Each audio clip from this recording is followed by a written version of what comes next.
Hello, hello, hello, hello. Right, I think we are live. I'm just going to double check. Let me get my camera out. And yeah, I'm just going to get my phone out and check. This is all about Amazon USA. So obviously, if you can hear me, or maybe if you're here, just drop me a hello or a thumbs up or a like or anything really. Just good to know you're here. Talking about like what's going on in Amazon USA, what I'm doing, and hey, even I talk about Amazon USA. If there's anything else I can help you with, more than happy to. Maybe you've got questions about sourcing, keeper, anything like that. More than happy to go through that and talk it through. But I'll give you a bit of an update on USA, what I'm doing, what's happening in my business as well. So more than happy just to kind of share what's happening with that as well. 2 seconds. We've got a couple of people just joining in now. I'll just wait for them to just kind of join.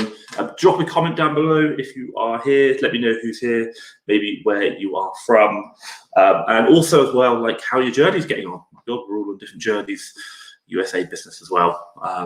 UK, France, Germany, Italy, Spain, Japan, Australia. I have no idea. So give 2 seconds. I just want to double check we're actually live, but if you are here, do just drop me a hi. And what I will do is just quickly check. We're actually live on both YouTube and oh yeah, it's always weird when you watch yourself. You're like, oh look, it's me. So obviously you're here just to say a big hello, and I'm just going to quickly check over in the Facebook group. And I know I can see some comments coming in already, so I'll just make sure that I can see them as well, because sometimes they I can't see the names, so I'll just check that. Yeah, I can see that I'm live as well. And hey, first things first, thank you very much for commenting. That is great. We've got, here we go. We've got Istvan in, Ash King, JB, William from Canada. Fantastic. Hey guys, any questions, anything I can help you with in your business you want to pick my brain on, I'm happy to just answer that. So just feel free to ask away. And today I'll talk about a couple of things I'm doing. Like my business, what I'm seeing right now, oh my God, the amount of orders we've placed, which they come back, new suppliers, just like, sorry guys, we don't, they'll cancel, we'll follow up, and then they'll say, no, sorry, we don't do resellers. And it's like, so just trying to build a list of like all those suppliers which are not reseller friendly, just because it's, don't get me wrong, you can buy ones and twos. We're here to buy bulk. That's what we're trying to do. And also as well, just like grow the business. So it's a real pain. So I'll jump into a couple of questions straight away. But obviously if you're here, just say hi. And if there's anything you can help with, let me know. So a couple of things, I'll just kind of highlight them.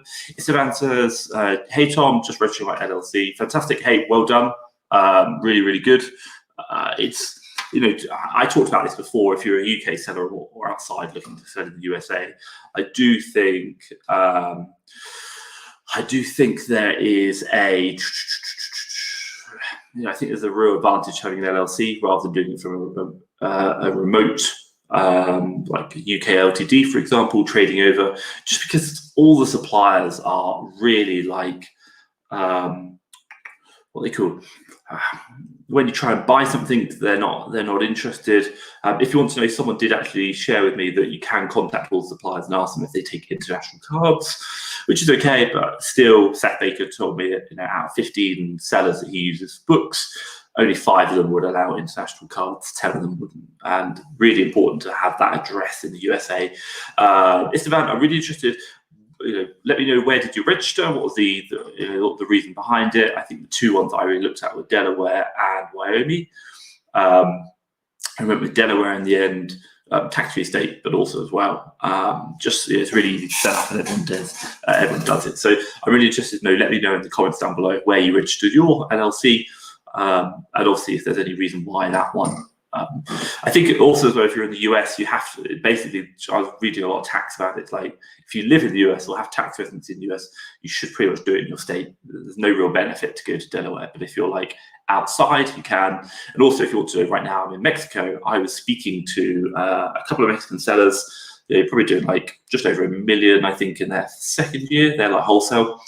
And they told me, interesting enough, that they can't register in Delaware because Delaware has been flagged as a as a state by the Mexican government, because they're selling in USA and Mexico, by the way, Amazon, that are flagged by the Mexican government as a place where potential tax dodging is happening, and as a result, they get increased scrutiny by the Mexican government. I was like, wow, really, really interesting. So yeah, let me know where you've registered your LLC. That's great.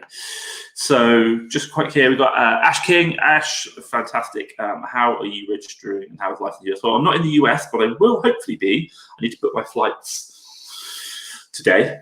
That's like on the to-do list, to book the flights. I'm only going over to, if you don't know, there is an event happening at the end or middle of July called the Proven Conference. So the Proven Conference, and it's like a 3-day event. Al Carton, SAS, Salah Amp, he is one of the sponsors, and because I'm quite close, I'm going to go over and meet him for that event. Also, as well, there's an event happening before that in Houston, Texas, which is Amazon Lit are holding it. It's like a public event. I'm going to go meet. I want to go meet them. I want to go network as well. So I'm going to go like Houston, and then I'm going to go to I think it's like Florida, where the Proven Conference is, and then fly back to Mexico City. So that'll be busy. But I'm looking not only just to obviously grow my Amazon business, but also learn from US sellers what they're doing and how that's going as well. So life in Mexico City, if you want to know, is beautiful, absolutely beautiful. Just type in Roma, R-O-M-A, and then Mexico City into Google, go to the images, and you will see the kind of place that I'm living right now, which is it's a beautiful place. Roma, Polanco, well, I live kind of like Roma and Condesa, Mexico City, absolutely love it. If you ever get a chance, come visit.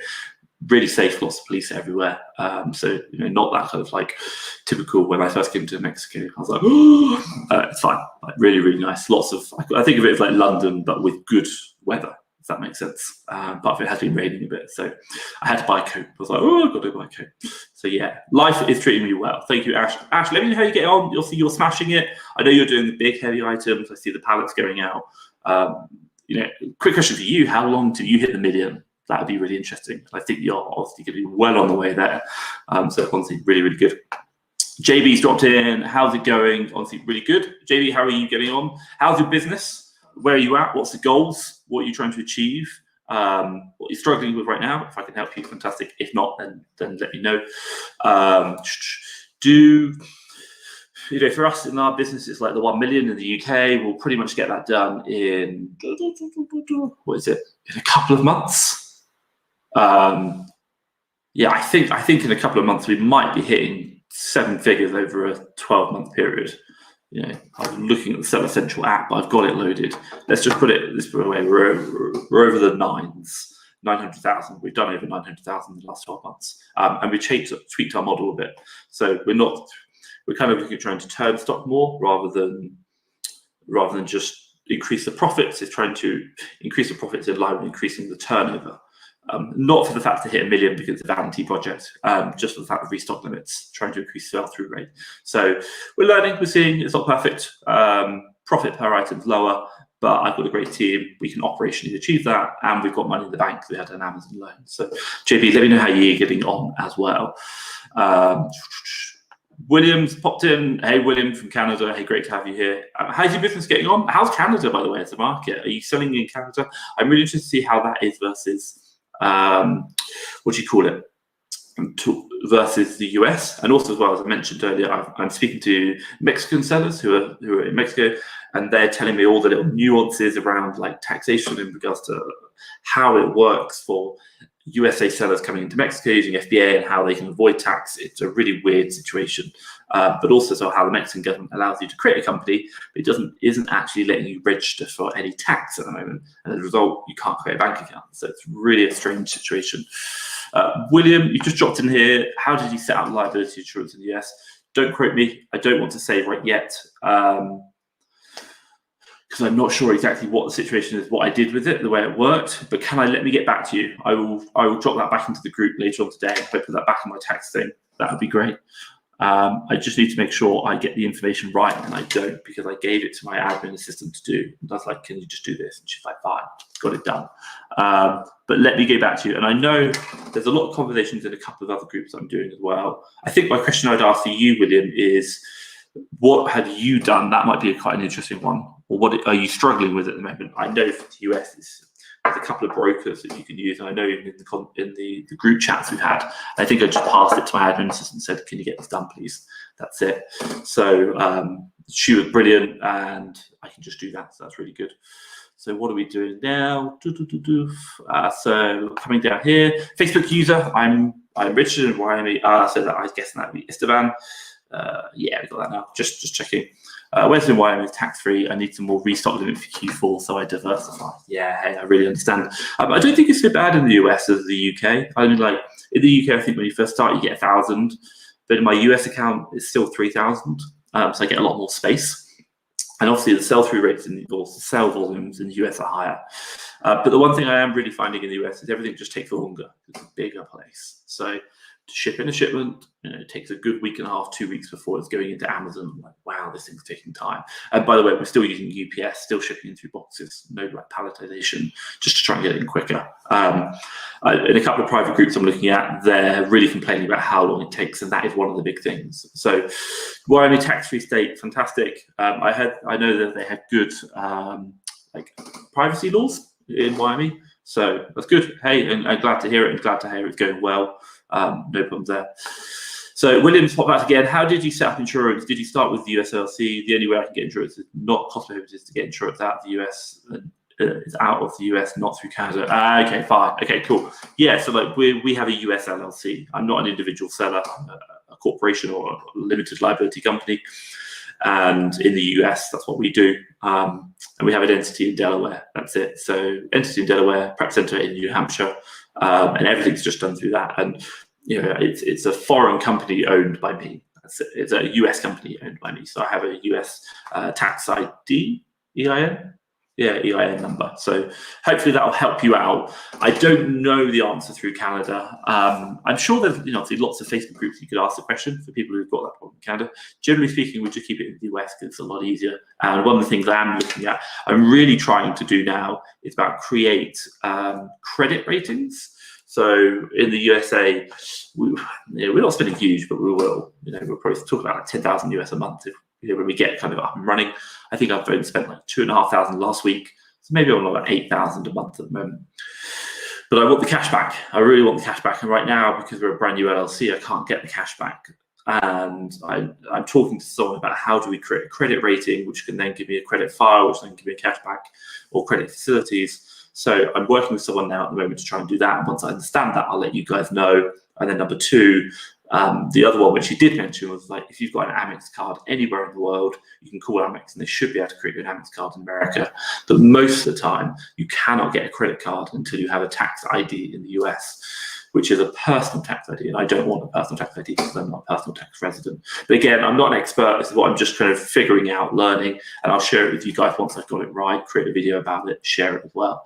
So lots to go through, but I think for us, it's really about we did it in the USA. So let's have a little couple of looks here. Have you set out any forecasts for the next couple of months, years at Amazon USA? But let me put it this way. Right now we're doing, it just takes time. That's the one thing I'm really saying. And Steve, great question, by the way. Thank you. I think for us if I can do, at the moment, it's really just getting the systems up. And my initial, not so much forecast, my challenge is my time. I just don't have enough time. Running 3 companies, it's busy. And I still want to enjoy life. I'm in a new city, I can't do everything. So my goal right now is just to get the VAs where they need to be, and then get a purchasing manager or promote one to a purchasing manager. Once that's done, we can really ramp up. But if I put it in perspective, we've probably spent 10K now on stock. We've done $2,000 worth in sales revenue. We're running at a 22% margin, 44% ROI. What else?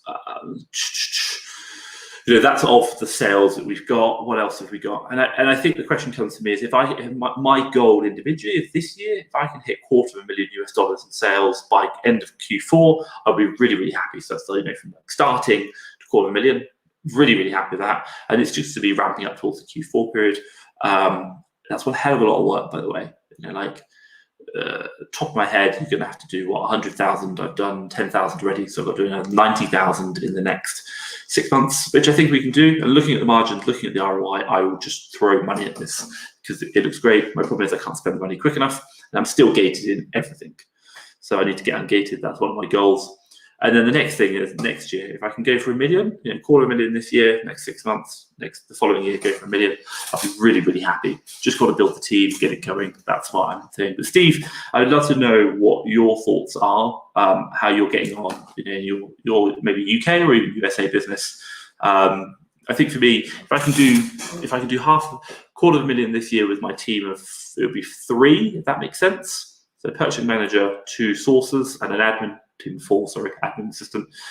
Fantastic. And then next year, this is all a play. This year. Like, my goal this year is if I can just get my initial investment in profit, I'll be super happy. But it's about driving turnover. Why do I say drive turnover? Because once I get turnover, you then get capital, and that will help you grow for next year. So credit cards, etc., etc.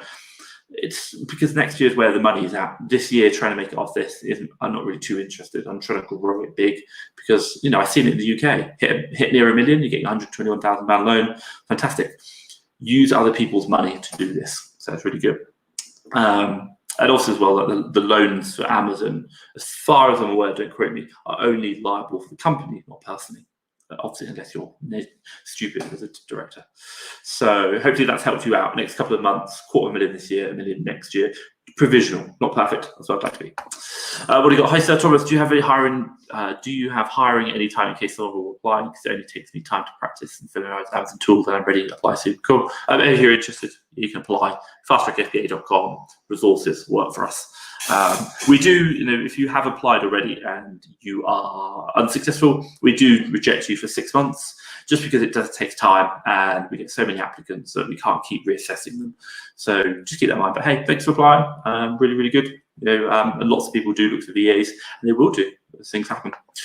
JB's gone, hitting my 125k turnover to either today or tomorrow. Oh my God, hashtag excited. Hey, well done, absolutely well done. So buzzing, things are scaling now, looking at prep centers and admin VAs. Yeah, fantastic. Are you doing, JB, I'd be really interested to know if you're doing, because you also, I think you said earlier on you're in Canada. Oh no, you're not, sorry, that was William. So how's it going with like prep centers? What's the situation on that? Where are you looking at getting them? I think I use a company called American Warehouse in New Hampshire. Really good. I like them. They're probably about $1.25. They're $1 per item, and they go down the more volume you do. But they're probably one of the few people who actually have a warehouse as opposed to a house. So I kind of saw that. I have been in contact with them, and I said I wouldn't mind actually going up and visiting them and doing a video, which would be quite cool. But the guys seem quite good. So they just work. Like, they check it in. I had like one problem, and I challenged them back with it, and they were like, yeah, fine, we see that, no problem. So, I think I always say this is communication is key. They get back within 24 hours of pretty much every email. And then number 2, it isn't about value. It's about when you have problems and shit goes wrong. That's the important thing. And for me, I had like a discrepancy in something, and I challenged them over it, and they were like, yeah, you're right, no problem. We figured that out. So really happy. Admin VA, top tip for you. Go onto my YouTube channel, search in admin VA. There's 2 videos that you probably, one video I think I really look at. One is like how to train an admin VA. I literally break down how I do it, what the process is, and I give you a download as well. It's a free download, and it talks you through what I actually teach on. So you'll probably find that really helpful in the fact that it's kind of like the framework that I use to train. And top tip, if you are getting an admin VA, train them. The first thing you train them on is the one thing that takes the most amount of time for you. You're trying to free up the time first. That's really important. So just get that out. For me, it might be like fetching invoices. Get them to do that. It's going to be really helpful. And then start working on the other bits. Because the more time you have free, the more time you can spend on them training, and the quicker they'll learn. So free up that. That's really important. So just coming in, thank you for all the amazing content, mate. I wanted to ask, is it possible to avoid prep centers costs, the individual listings altogether? Hey, thank you. I'm glad you appreciate the content. And my God, like the 3 a.m. starts I have to do to get up and film that content is like killer, absolute killer. So thank you so much, honestly. Really appreciate the feedback. And thank you for joining today on the live, honestly. I'm glad I can help. So amazing content for you. Possible to avoid prep center costs, additional listings. You can avoid prep centers if you're doing some like wholesale directly into Amazon, and the wholesaler's happy with that and they're willing to put the stickers. It's not so much stickers on the individual products, stickers on the shipments. That's the big problem. And then you can use Amazon's own labeling service, so you could do that. But look, I know what you're trying to do, because you're like, oh my god, these prep centers are a cost and also logistics. You're right, but on the other hand as well, if you go to a wholesaler and say, right, I'm going to ship from you directly to Amazon sale, what's stopping the wholesaler to just say, hey, thanks, I'm gonna do it myself. I don't need you anymore. I can ship my own pallets to Amazon. Thank you very much, and we can sell at a higher profit. We are middlemen, especially if you're doing wholesale, and the fact that unless they have things that the agreements that they can't do that, but then even then they might say, look, you know what, I don't know what I'm doing with you. I might as well just call my mate to say, create an Amazon server account. I'll do it for you, and we'll split the profits 50-50. So just be mindful. Like, half of the game we're trying to do is hide from Amazon, who we're buying from, and also as well from Amazon, who we're selling, from the suppliers who we're selling to, because we want to control the supply chain. We want to control the sales. So that's something for you to think about. But yeah, you can skip it, but it's not easy, and obviously you've got to be doing like pallets pretty much. Most suppliers will generally say no unless you're doing bulk. Cool. If I don't focus on bundle sales, can I ask every wholesaler to send directly to Amazon as well? Yeah, not a problem. So no touch of goods. Agreed. But don't be afraid to use prep centers. Really don't. If you think about it just in the world, when you add value to something, that's where you make your margin. So if you are shipping one product from one wholesaler, one product from another wholesaler to a prep center, and then bundling them and then shipping that onto Amazon, that is your USP. That's the value you add, and that's where you make your profit. And that's where people don't compete against you. So don't be afraid to do that. Bundles work really well in Amazon. I'm just going to come through some questions now. So not so much sourcing, VA, as happy with fast track FBA deals, fantastic. Generally helping you get to where I am today, but my main question would be prep centers. Are you using, recommend? Yeah, JB, yeah, honestly, really loving the fact that you're using deals. Give us your feedback. Like, we do MPF survey on there. You'll see it like out of 10, 1 to 10. Let us know what you think, anything we could do better. But agreed, American Warehouse is one that I used. The other ones that I really looked at were in where is it?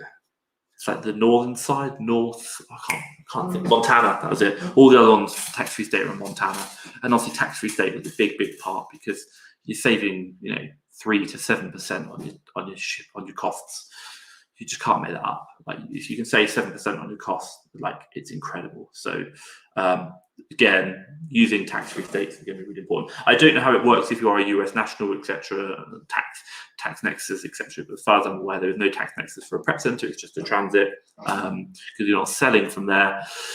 But we use American Warehouse in USA. So yeah. But hey, thank you for the feedback. Cool, let's crack on. Do you see yourself selling more and netting more profit than selling in the UK? Yeah, I probably do. I think if we're just looking at the initial, if I just give you numbers, in the UK we try and work on a 30% model. It's just not working, not over the restocks. I think we're probably tracking around about 25% ROI.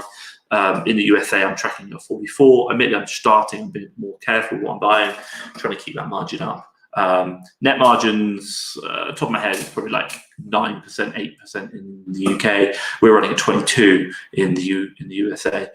Also, as well, the opportunity for volume. Don't get me wrong, we're doing 1 million in the UK right now, or nearly 1 million, and we're still selling. There's no problem with that. But I think growing from, let's call it 1 to 5 million, you can do, but I think you'll probably hit a season quicker in the UK. It's just a smaller marketplace. But my God, doing 1 million, that's a big challenge in itself. So do I see yourself netting more?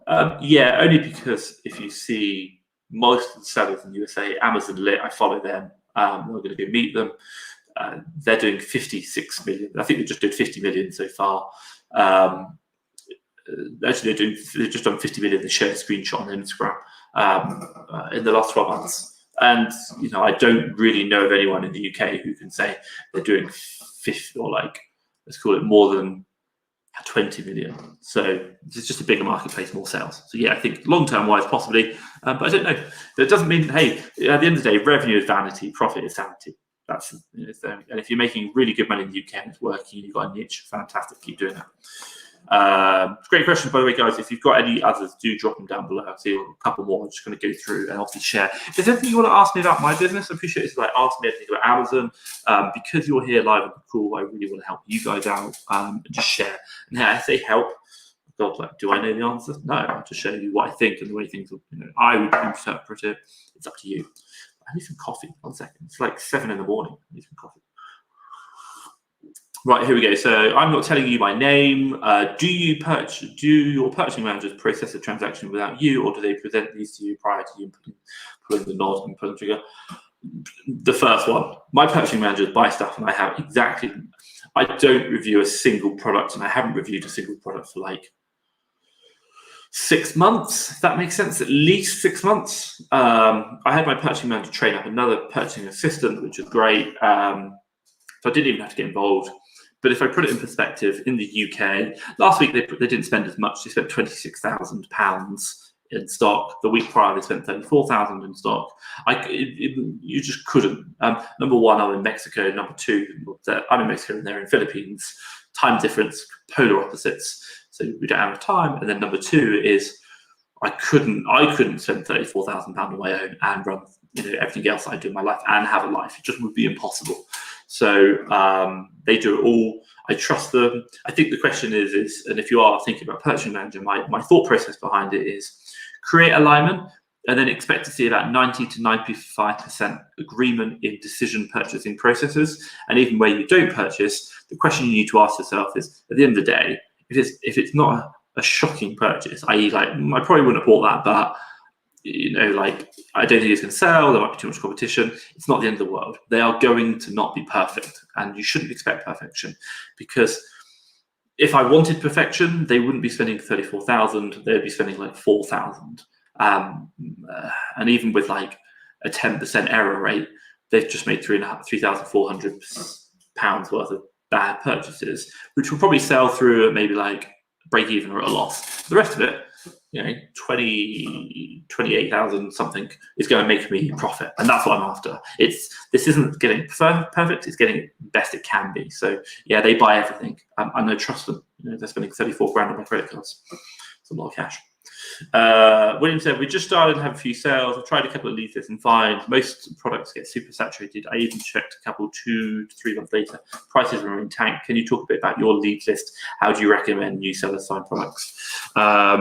So if you don't know, do have a look at Fast Track FBA leads. And if you want to know a top tip, when you first get a Fast Track FBA leads, sign up for the free course. It creates you an account, doesn't cost you anything. And then you can log in and go into the leads list and sales and actually see how we present the information and what the leads are. So you can choose. Now, the difference between us and everyone else is, with everyone else, they give you the leads to have. Like, here are 10 leads today, for example. With us, you buy tokens, you review every deal we've ever got, and we hide the supplier name, URL, and ASIN. And you review the detail, and when you're ready, you exchange those tokens for leads. And as a result, you get to pick and choose the ones you want. In theory, we cost more, we're more expensive per lead, but you're only buying leads that you actually use. Where when you get 10, you're not buying them all. So really be aware of that. I think also the question for you is, we do share up to 40, which might sound a lot, but we do reduce that down for the USA marketplace. In the UK, it's only up to 10, and then we hide the deal for 2 months. We don't show it again. But I think for you is have a look.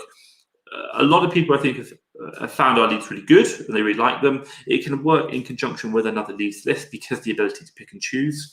You can buy tokens and the tokens will last up to 3 months. And we have team sourcing all the time. Also, as well, you have the ability that maybe if you don't like certain suppliers, you can go into like your account settings in our system and block out different suppliers. Like, Walmart don't ship to me, cool. Hide all the deals from Walmart. I don't ever want to see them. So you have the ability to do that as well. Also, certain brands, if you want to block them, you can do that. That works really well. Can I stop price tanking? No, not at all. Do I? I'm not the only person who buys or finds the leads. I could never promise you that at all. I think my top tip for you is go wide, look at sales volumes. just make sure that even if you've got it in, do your analysis. That historically it's never gone down to a bad price, and if it price tanks, I'm going to get my money back. Also, as well, just be mindful of certain suppliers will have, regardless, like if you're going to buy something from Walmart, probably tactical arbitrage will pick it up. So it's probably going to get more saturated just because of the very nature of it. You'll start to spot suppliers. Why? Because software works on them as well. That's the big problem behind software. And how do you recommend new sellers find products? Top tip, you've already got a list of products that have worked for you, which are working. Find out what they are and do it again. We're doing it right now in my business. It's a real challenge. We're gated in everything. I think there's like 2 brands are ungated, and that's it. And they're just by automatic ungating. But we can't get automatic ungated in like grocery, toys, beauty, for example. And what we've done is we've basically just said these suppliers, these types of products, these categories, reverse source, find, whatever, it doesn't matter. They are where you want to focus on. You said this because we are gated a lot. And don't get me wrong, it's hard. Like, my 3 VAs, and they are new. We're probably doing like purchase values, 2.5 to like 2,500 US a week to 3,000 a week for 3 VAs, by the way. Doing that, and I've got the lead service as well, but I will not lie, I just don't have time right now. That's my problem. So hence why we're kind of getting the VAs up to standard, so one of them can be a purchase manager. So yeah, I hope that's answered your question, William. Let me know. BJ is coming. How long has it taken you to hit out? 125k out of interest? Not too sure what you mean. So you might be talking about the loan, Amazon loan, UK, 121,000.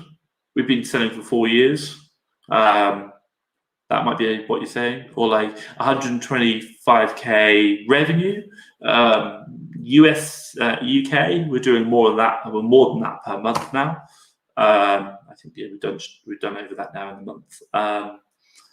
Again, 4 years. USA, we're nowhere near it. I've done like 2k sales, 10k purchases, and the products are between different places. So hopefully that's answered the question. I'm not really sure if I can ask me a bit more down below, give a bit more detail. Prepping is my biggest pain for me. Going to do another 9 months myself and cut my teeth, but prep center is a must. Quick question I just ask is, let me put it this way: if you've got money that you're not spending every week, I've got 1 second to coffee. Look, it's not my place to tell you how to run a business at all, but my understanding of the model. We make money when we have stock on sale. Fantastic. Now, if you have stock on sale all the time, fantastic. And if you have money in the bank doesn't make you money. It's stock on sale makes you money. So the question I'd always ask, and I always ask myself when I think about the way we do it, is that if there's ever any weeks whereby I have money in the bank that I can't go buy deals for because, I don't know, prepping, for example, then my priority should always be getting that money converted into stock that goes straight into Amazon. And everything that I do has to work towards that.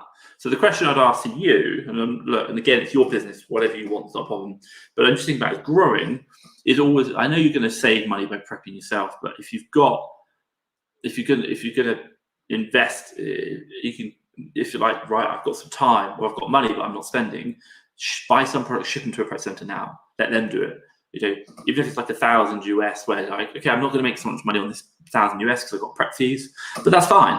But at least you're going to make some money on 1,000 US. The 1,000 US sat in the bank account is going to make you nothing while you're prepping. So I know a lot of people like prepping, and I get that. I just don't think of it as a good activity to happen after a while. Why? Because time is money. We all have 24 hours in a day, and if you've got the money to invest in stock, then you should be outsourcing that. But if you've spent all that money, fantastic. Not a problem. Prep. You've got great systems. It's working. But again, what we're trying to do is we're trying to convert money into stock, get it on Amazon, get it sold, back to our bank account, and repeat. The quicker we can do that, the faster we can do that, and the more we can utilize our resources, i.e. cash, the better. And prepping, fine, but it will slow that process down. So, and my God, it's like me and sourcing. I just want to shoot myself after sourcing for too long. So I won't lie. That's why I have a team of VAs. But I think if you do what you like, it's your business. But if you are trying to grow, getting someone to do that prep for you is going to be really, really important. And also, you said it's the biggest pain. It sounds like a problem. Just ask yourself tomorrow, if you didn't have to worry about prep anymore, what else could you do? And yeah, you're going to cost money in prep, but are you going to be able to gain more money by doing something else? Maybe like unique bundles, for example.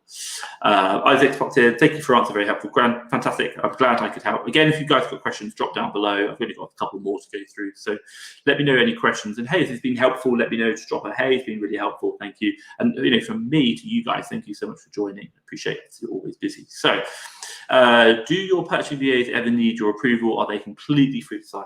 Completely free. They went through a 3-month process, or my purchasing manager went through a 3-month process with me to very quickly summarize. And if you go onto YouTube, type in, I hate to say it's admin VA, or you could type purchasing, just type purchasing into Fast Track VA. You'll see a 3-part mini series where I talk about the whole process. I just watched that if you are worried and thinking about doing a purchasing manager or promoting. I'm really a big believer in promoting a sourcing VA up to purchasing manager. Why? Because for the real simple reason in the fact that how you analyze a deal is very unique to you. What makes a deal good is unique to you. And it's only by working closely with you over months do we really understand that. And your sourcing VAs already get it. But to hire someone in fresh, even if they've got Amazon experience, is really challenging. And it's about just culture, it's about aligning your decision purchasing process and how you run your business. You might be a super fast seller, low volume, or high volume, super fast seller, low profit. You might be a super low sales volume per ASIN, but you've got a really breadth wide and you do high profit per item. We can run this model so many different ways. And only you with your sourcing VA will really start to understand that because you've been doing it for a long time, and they'll start to understand. Now, purchasing is actually quite easy. Once they've done the analysis to understand how many to buy, the rest of it is just literally administration. Put credit card details in, log the record, etc., etc. And my purchasing manager, if I run you through, the way we generally did it was he was a sourcing VA for me. He, what did he do? We kind of got the deals together. We went through them, and I asked him which ones would he buy and which ones would he not, and how many would he buy. And what I was looking for was about 90-95% alignment in quantities to purchase, and also rejection for deals and understanding why they're rejected. That was really important. Then once he's done that, I'd get to build the baskets, and then I would just load the basket up, put the payment details in, give him the shipment detail and a screenshot of the basket, and then he would record all the transactions on our systems. It'd be like fantastic. And I'd do that for a couple of weeks. And then what I'd do is then I would watch him put the card details in for like 2 days, not really very long. He can then do it. And then what I'd do is at the end of every day, I wouldn't watch him. I'd be like, look, you know what? You know the quantities to buy. You know if it's a good or deal, bad deal. You know how to do the administration, which is the really important part. You're not losing stuff, and you've not had any errors in that. And then finally, now I'm just giving you the final bit, which is just put the card in. That's not very challenging. And then what I was doing is every single day, like the end of his shift, the last hour, we'd stop, review spot checks and deals, answer any questions. And it kind of got to the point quite quickly where it's like every single deal he purchased, I was pretty happy with. I might be like, oh, I might have bought like a couple more or a couple less and just kind of tweak that. And that was it really. And then like just step back. Like I'd do that every day initially, then I'd do it every 2 days, every 3 days. And the reason why I say do it every day at the end of the shift is if you don't agree with something you purchased, you can always cancel the order before it gets shipped. So it works quite well. And that was it. Really, really simple. They just basically did my entire review. They manage the team now. They do everything in the team. And what do? I just support them. I coach them. I give them challenges. Hey guys, we've got 100K, go spend 100K. How would you spend 100K? How many hours are you working? 12 hours today. Well, that's not right. What can you do to get that hours down? It's not fair for you to work 12, 14 hours a day. And I talked about that and how they went from 20K spend a week doing 14 hours a day down to 8 hours a day work and spent 34K, which is incredible. But I could talk about that. Conversation for another day. But your job is to support. That's it. Lead, be amazing. Grow the team, give them recognition, reward. That does well. But yeah, they should do it all. Sorry, yapping on. JB says, what is your recommended general sourcing criteria? How many sales plans? Top of my head, I say we do. I will go down to 20% ROI, but I really don't like to. I want to have at least, don't quote me, I think it's $3 profit per item after all fees. and I'm looking for about 30 sales per month minimum. Long story short, to make my analysis really quick, I basically say to the team, assume I'm going to spend $200 on this product, and work out, if I spend $200, how many units is that, and then work out if we on the listing are going to get that many units shipped, if we're going to get that many units sold within a month, given the number of sales per month and the competition. That's just a really good kind of easy method for them. They come in, they put $200 worth of product in the basket, go straight to checkout, check it right until it says card details, because then it's got the shipping fees, which is really important. And then voila, now we know what the actual true price is. And then on top of that is, then we can then I do the analysis. But if you want to know, we talk about it in the VA Academy. So if you're looking at doing a VA for you, do look at the Fast Track FBA VA Academy. You can hire one, and I talk about it in my weekly lives. The one thing we're doing now is transitioning from me doing the deal analysis to the goal is going to be that they do the deal analysis for me. We jump on a call, they do the deal analysis. Why? Because the one thing I'm noticing with my team is right now is that when I get them to do a deal analysis, don't get me wrong, one of my team members who is struggling, they took like 20 minutes to analyze one deal. And I was like, and they went back and forth, and I was like, if you're spending 20 minutes to analyze a deal, that's way too long. I could probably do 3 VAs, 20 deals in an hour, maybe like 30 deals an hour if I'm going some. And that's including the quantities to buy, because it's quite simple. And I think for me, what I want to do for them is to just spend that time speeding up their analysis process. And if I can do that, it's going to speed up what they do when they're not with me, create alignment, and they're going to get faster. So something we'll talk about more in detail, and I'll do it in the Fast Track FBA VA Academy. And we do a weekly private call with all the Academy members, like exactly how I do stuff, break it down, answer questions around VA. So that's what I'm doing, my general sourcing criteria, if that makes sense. But really, I want my team to do it. Let's just speed me up. Let's kind of jump through. I've got 15 minutes. If you've got any questions, welcome. I see we've got a couple more people joined. I am here, so I'll kind of bosh through these as quickly as possible. So do you have any kind of experience in background or programming of any kind, USS Impress? Thank you, honestly, thank you so much.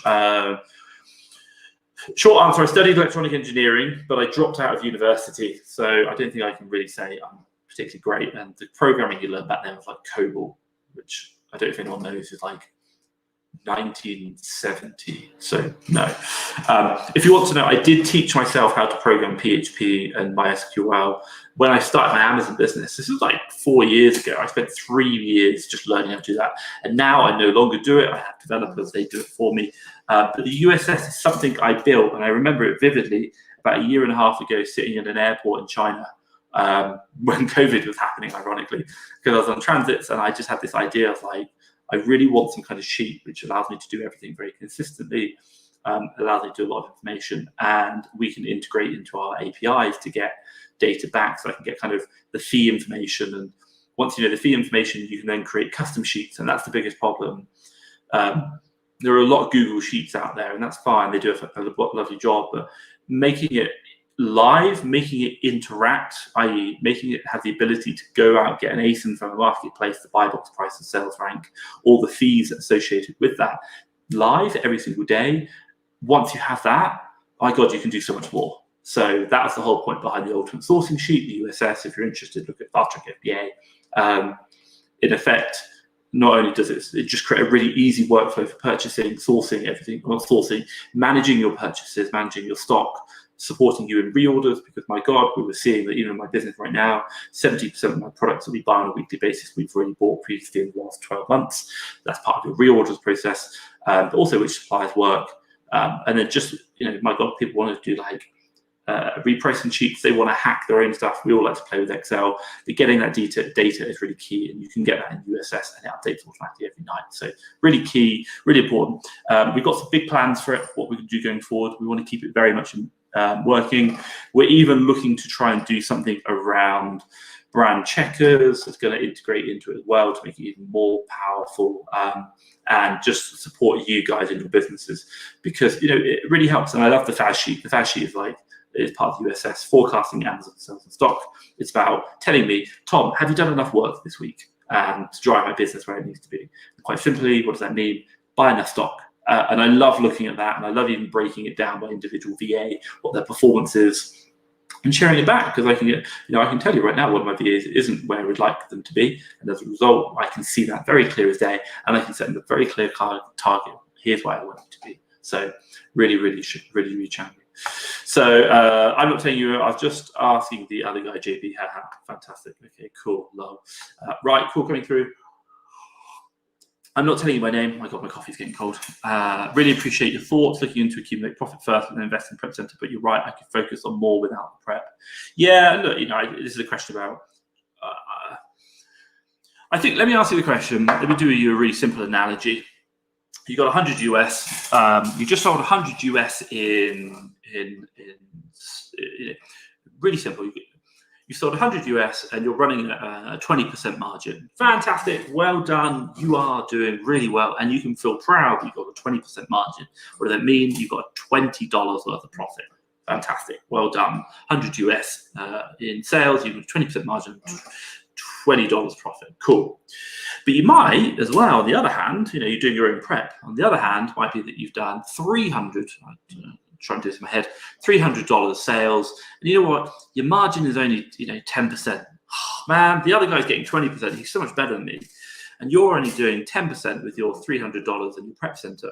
But you know what? At the end of the day, there's a $100 guy at 20% has done $20 profit.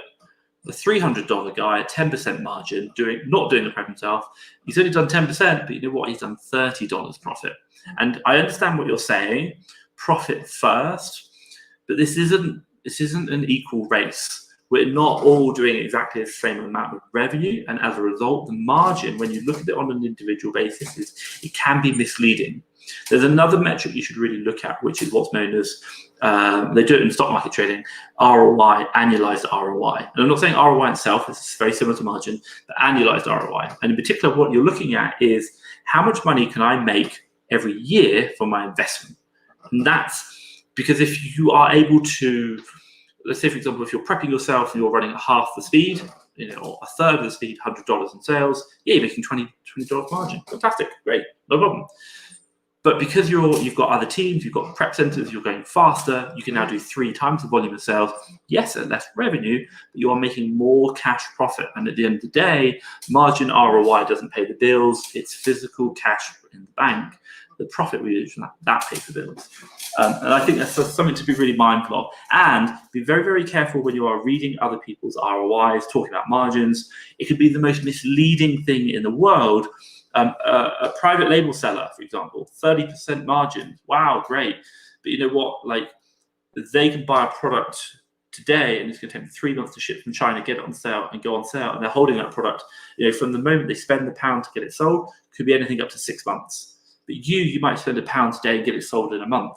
That means you can take a 1/6 of their ROI, do it 6 times more and still get the same profit.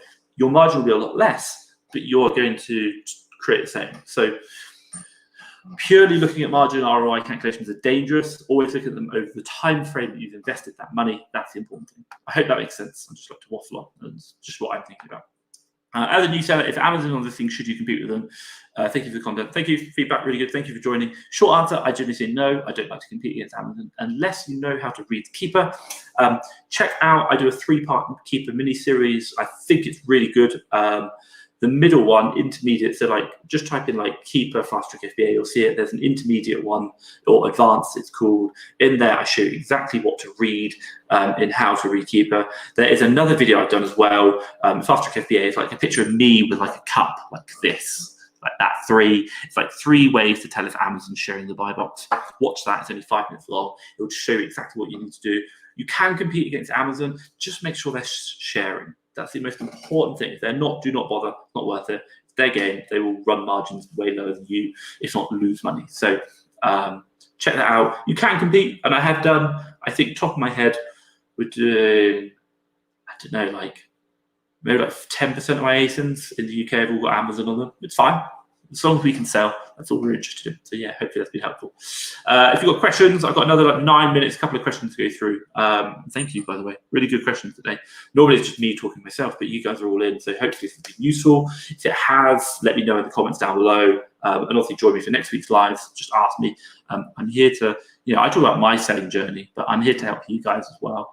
I do this because, my God, Mexico City is great, but I am alone and I like to share and just talk and also see what you guys are going through. And as a result, I can create some cool videos about it. It's fun, it's good fun. Right, thanks for sharing. No problem, glad I could help.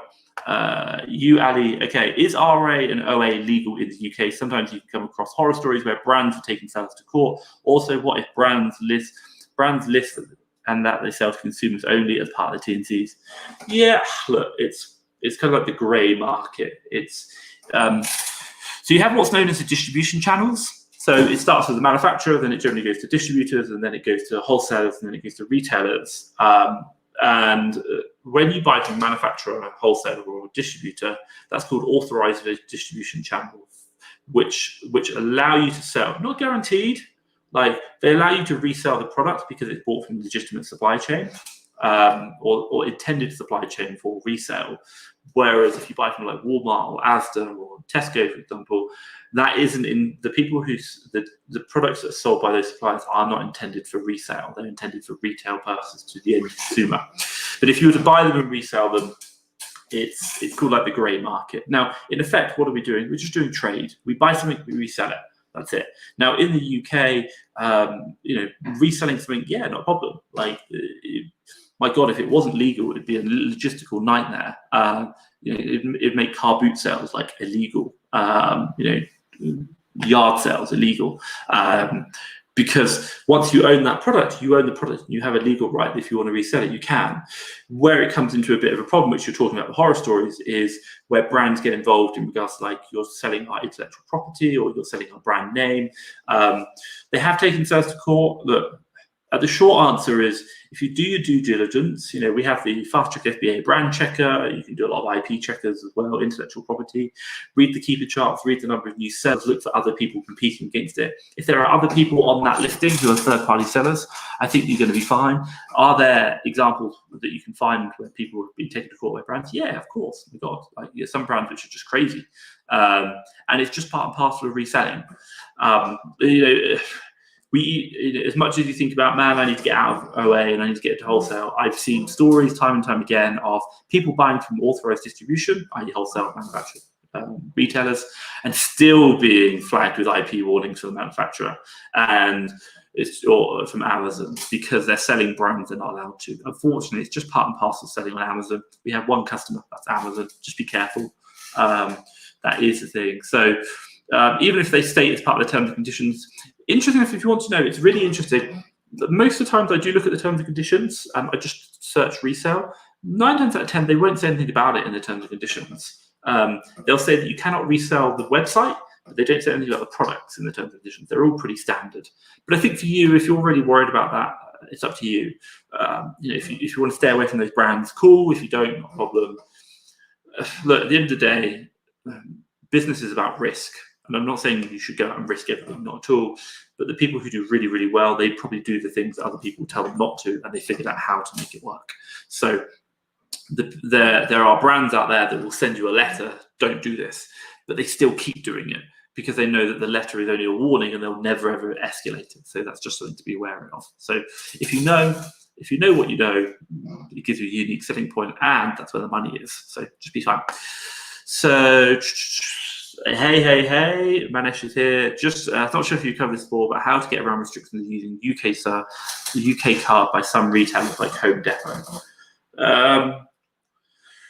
So I'm guessing you're talking about. So the way we've done it in my business is I don't know how we did it. We just started putting in the billing address as the shipping address as our warehouse, and the card supplier just went, okay, cool, we'll let that go through.